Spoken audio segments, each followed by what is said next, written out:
ನನ್ನ ಅಭಿಷಿಕ್ತರನ್ನು ಮುಟ್ಟಬಾರದು. ಕೀರ್ತನೆಗಳು 105ನೇ ಅಧ್ಯಾಯ 13-15 ವಾಕ್ಯ.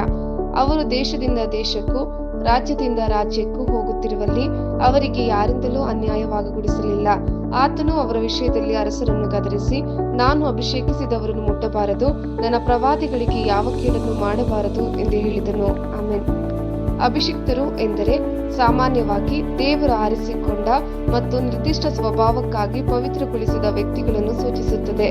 ಆಗಾಗ್ಗೆ ನಾಯಕತ್ವ ಅಥವಾ ಸೇವೆಯನ್ನು ಒಳಗೊಂಡಿರುತ್ತದೆ.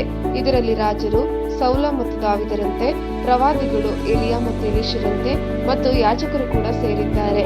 ನನ್ನ ಅಭಿಷಿಕ್ತರನ್ನು ಮುಟ್ಟಬೇಡಿ ಎಂಬುದು ದೇವರು ಪ್ರತ್ಯೇಕಿಸಿ ವಿಶೇಷ ಅಧಿಕಾರವನ್ನು ನೀಡಿರುವವರನ್ನು ರಕ್ಷಿಸಲು ನೀಡಿದ ಆಜ್ಞೆಯಾಗಿದೆ. ಈ ವ್ಯಕ್ತಿಗಳಿಗೆ ಹಾನಿ ಮಾಡುವುದು ಅಥವಾ ಹಿಂಸಿಸುವುದು ದೇವರಿಗೆ ಎದುರು ನಿಲ್ಲುವಂತದ್ದಾಗಿದೆ ಎಂದು ಇದು ಸೂಚಿಸುತ್ತದೆ. ನಮ್ಮ ಆರಂಭಿಕ ವಾಕ್ಯವು ಅಬ್ರಹಾಮ ಮತ್ತು ಇಸ್ರಾಯೇಲರೊಂದಿಗೆ ದೇವರ ಒಡಂಬಡಿಕೆಯನ್ನು ಒತ್ತಿ ಹೇಳುತ್ತದೆ. ಆತನು ಆರಿಸಿಕೊಂಡ ಜನರಿಗೆ ಆತನ ರಕ್ಷಣೆ ಮತ್ತು ನಿಬಂಧನೆಯನ್ನು ಎತ್ತಿ ತೋರಿಸುತ್ತದೆ. ಉಲ್ಲೇಖಿಸಲಾದ ಅಭಿಷಿಕ್ತರು ಮತ್ತು ಪ್ರವಾದಿಗಳು ದೇವರ ದೈವಿಕ ಕಾರ್ಯಗಳಿಗಾಗಿ ನಿರ್ದಿಷ್ಟವಾಗಿ ಆರಿಸಿ ಅಧಿಕಾರವನ್ನು ಹೊಂದಿದ್ದಾರೆ. ನನ್ನ ಅಭಿಷಿಕ್ತರನ್ನು ಮುಟ್ಟಬಾರದು. ಈ ವಾಕ್ಯವು ದೇವರು ಆಯ್ಕೆ ಮಾಡಿದ ವ್ಯಕ್ತಿಗಳನ್ನು ಸೂಚಿಸುತ್ತದೆ, ಹೆಚ್ಚಾಗಿ ರಾಜರು ಅಥವಾ ನಾಯಕರು.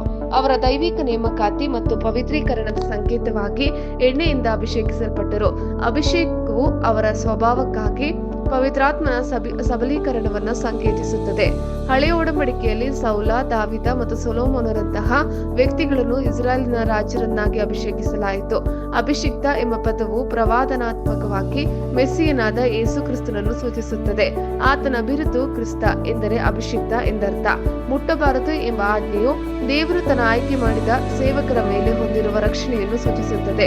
ಅವರು ಆತನ ದೈವಿಕ ಆರೈಕೆ ಮತ್ತು ಅಧಿಕಾರದಲ್ಲಿದ್ದಾರೆ ಎಂಬುದನ್ನು ಒತ್ತಿ ಹೇಳುತ್ತದೆ. ಈ ರಕ್ಷಣೆಯು ದಾವಿದನ ನಿರೂಪಣೆಗಳಲ್ಲಿ ಕಂಡುಬರುತ್ತದೆ.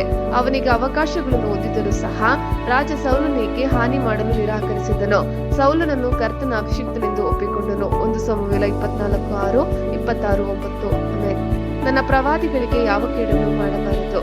ಹಳೆಯ ಒಡಂಬಡಿಕೆಯಲ್ಲಿನ ಪ್ರವಾದಿಗಳು ದೇವರ ವಕ್ತಾರರಾಗಿದ್ದರು. ಜನರಿಗೆ ಆತನ ಸಂದೇಶಗಳನ್ನು ತಲುಪಿಸುತ್ತಿದ್ದರು. ಪಶ್ಚಾತ್ತಾಪ ಪಡುವಂತೆ ಮತ್ತು ತೀರ್ಪಿನ ಬಗ್ಗೆ ಎಚ್ಚರಿಸುವಂತೆ ಅವರ ಸಂದೇಶಗಳ ಸವಾಲಿನ ಸ್ವಭಾವದಿಂದಾಗಿ ಅವರು ಆಗಾಗ್ಗೆ ವಿರೋಧ ಮತ್ತು ಕಿರುಕುಳವನ್ನು ಎದುರಿಸುತ್ತಿದ್ದರು. ಈ ಆಜ್ಞೆಯು ಅವರ ಸ್ವಭಾವದ ಪವಿತ್ರತೆ ಮತ್ತು ಅವರ ಮಾತುಗಳನ್ನು ಗೌರವಿಸುವ ಮತ್ತು ಗಮನಿಸುವ ದೈವಿಕ ಆದೇಶವನ್ನು ಒತ್ತಿ ಹೇಳುತ್ತದೆ. ಎಲಿಯಾ, ಯೆರೆಮೀಯ ಮತ್ತು ಯೆಶಾಯರಂತಹ ಪ್ರವಾದಿಗಳು ಇಸ್ರಾಯೇಲ್ ಮತ್ತು ಯೆಹೂದವನ್ನು ಮಾರ್ಗದರ್ಶನ ಮಾಡುವಲ್ಲಿ ಪ್ರಮುಖ ಪಾತ್ರ ವಹಿಸಿದರು. ಆಗಾಗ್ಗೆ ಹೆಚ್ಚಿನ ವೈಯಕ್ತಿಕ ಅಪಾಯದಲ್ಲಿದ್ದರು. ಪ್ರವಾದಿಗಳ ರಕ್ಷಣೆಯು ಪುನರಾವರ್ತಿತ ವಿಷಯವಾಗಿದೆ.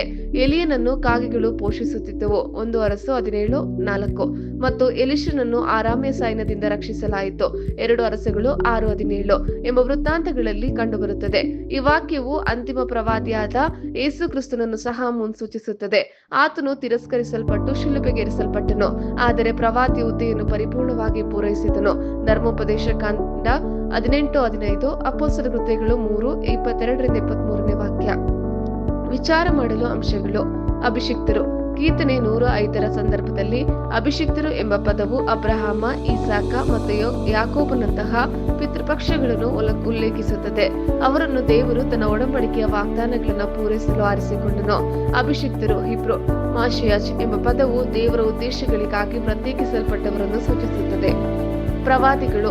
ಈ ಪದವು ದೇವರ ಸತ್ಯವನ್ನು ಮಾತಾಡಲು ಮತ್ತು ಆತನ ಜನರನ್ನು ಮಾರ್ಗದರ್ಶನ ಮಾಡಲು ದೈವಿಕವಾಗಿ ನೇಮಿಸಲ್ಪಟ್ಟವರನ್ನು ಸೂಚಿಸುತ್ತದೆ. ಹಳೆಯ ಒಡಂಬಡಿಕೆಯಲ್ಲಿ ಪ್ರವಾದಿಗಳನ್ನು ಹೆಚ್ಚಾಗಿ ದೇವರ ಮುಖವಾಣಿಗಳಾಗಿ ಜನರಿಗೆ ಆತನ ಸಂದೇಶಗಳನ್ನು ತಲುಪಿಸುವವರಾಗಿ ನೋಡಲಾಗುತ್ತಿತ್ತು. ಕಾನಾನ್. ಅಬ್ರಹಾಂ, ಇಸಾಕ ಮತ್ತು ಯಾಕೋಬನ ವಂಶಸ್ಥರಿಗೆ ವಾಗ್ದಾನ ಮಾಡಿದ ದೇಶ. ಇದು ದೇವರ ವಾಗ್ದಾನಗಳ ನೆರವೇರಿಕೆ ಮತ್ತು ಆತನ ಅಭಿಷಿಕ್ತರು ವಾಸಿಸಬೇಕಾದ ಸ್ಥಳವನ್ನು ಪ್ರತಿನಿಧಿಸುತ್ತದೆ. ಒಡಂಬಡಿಕೆ. ದೇವರು ಮತ್ತು ಆತನ ಜನರ ನಡುವಿನ ದೈವಿಕ ಒಪ್ಪಂದ, ವಿಶೇಷವಾಗಿ ಅಬ್ರಹಾಮನ ಒಡಂಬಡಿಕೆ. ಇದು ಭೂಮಿ, ವಂಶಸ್ಥರು ಮತ್ತು ಆಶೀರ್ವಾದವನ್ನು ವಾಗ್ದಾನ ಮಾಡಿತು. ಐಗುಪ್ತ. ಇಸ್ರಾಯೇಲರಿಗೆ ಆಶ್ರಯ ಮತ್ತು ದಬ್ಬಾಳಿಕೆ ಎರಡರ ಸ್ಥಳವಾಗಿತ್ತು. ದೇವರ ರಕ್ಷಣೆ ಮತ್ತು ಆತನ ಜನರ ಅಂತಿಮ ವಿಮೋಚನೆಯನ್ನು ಪ್ರತಿನಿಧಿಸುತ್ತದೆ. ಪ್ರಮುಖ ಬೋಧನೆಯ ಅಂಶಗಳು. ದೇವರು ಆರಿಸಿಕೊಂಡವರಿಗೆ ಗೌರವ.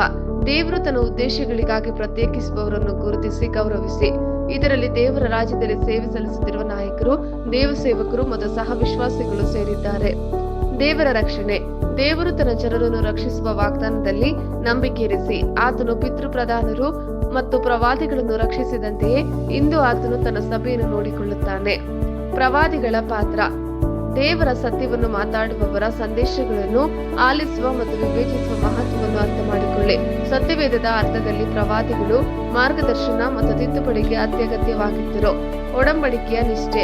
ದೇವರು ತನ್ನ ಒಡಂಬಡಿಕೆಯ ವಾಗ್ದಾನಗಳಿಗೆ ತೋರಿಸಿದ ನಂಬಿಕಸ್ತಿಕೆಯ ಬಗ್ಗೆ ಚಿಂತಿಸಿ.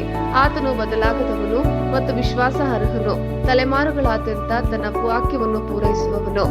ಆತ್ಮಿಕ ಯುದ್ಧ. ದೇವರ ಅಭಿಷಿಕ್ತರ ವಿರುದ್ಧದ ಆತ್ಮಿಕ ಯುದ್ಧದ ಬಗ್ಗೆ ತಿಳಿದಿರಲಿ. ಸೇವೆ ಮತ್ತು ನಾಯಕತ್ವದಲ್ಲಿರುವವರಿಗೆ ರಕ್ಷಣೆ ಮತ್ತು ಬಲಕ್ಕಾಗಿ ಪ್ರಾರ್ಥಿಸಿ. ಈತನು ನನ್ನ ಪ್ರಿಯ ಮಗ. ಮತ್ತಾಯ 3ನೇ ಅಧ್ಯಾಯ 17ನೇ ವಾಕ್ಯ.